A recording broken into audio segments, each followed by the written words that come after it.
If you're a beginner woodworker, it can be kind of confusing. There's a lot of different options, a lot of different tools, and a lot of different glues. When you're ready to glue up your first project, you may have gone to the hardware store and seen this kind of a glue aisle. Glues everywhere, all sorts of types, different brands, different types, everything. And you don't know what to pick. Well, there is a Woodworkers glue that I've been using for 20 years plus now that has been really good, and I use it for almost everything, probably 90% of my projects. And that's what this video is about.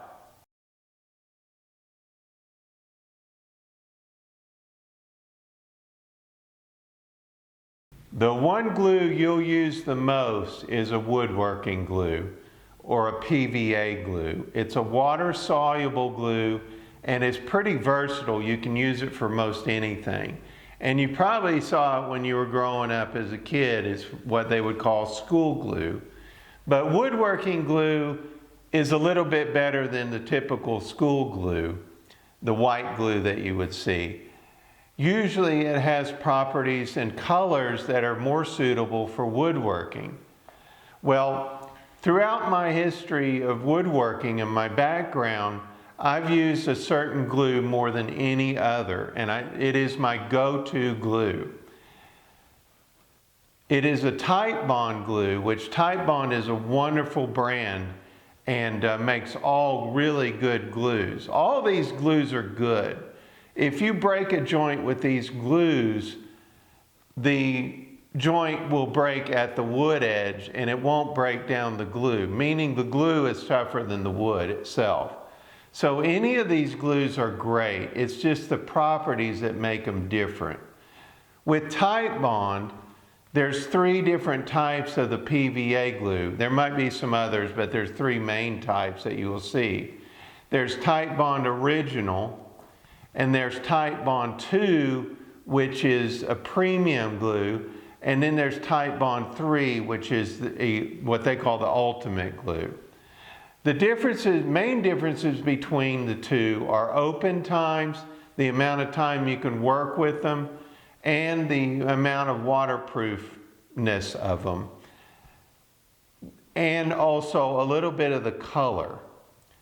The one glue I chose out of these 3 glues, which I feel is a compromise between the extreme glues of the original Titebond 1 and the ultimate Titebond 3.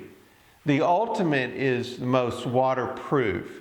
However, it's the most hardest to sand, and it's a really hard glue when it dries. So I don't really use that one. I use the Titebond 2 because it's water resistant and it's easy to sand, and it has a good color. It also is a pretty quick setup glue. It has probably the quickest time of both glues. However, to me that's not really made much of a difference. If you make your glue up fast, your clamp up time fast enough, you won't have a problem with it. I don't use the ultimate because it doesn't have any kind of water resistance. I want just a little bit of water resistance for my all-purpose glue for any kind of water finishes that I may use. I used to use a waterborne gesso, which was made out of rabbit skin glue and was a really water-based glue, and it was also warm.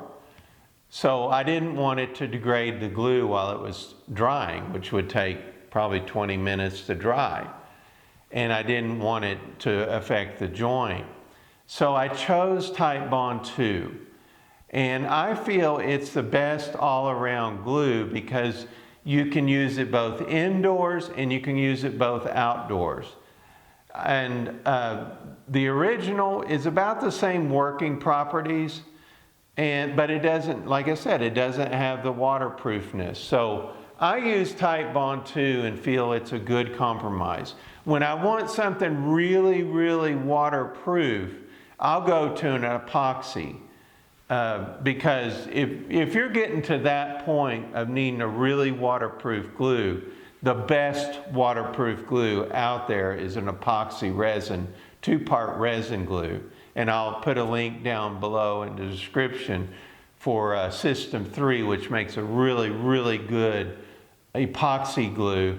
And I'll also put a link down below to the video I made of it and describes it more in depth and all the fillers and additives you can use to it. So I hope this video clears up some things about glue for you, and you can go about your project without worrying, did I buy the right glue? If you go with Titebond 2, you won't have any issues. And then if you need something really waterproof, go with an epoxy. So if you like this video, please like or subscribe it, and we'll see you in the next video. Thank you for watching.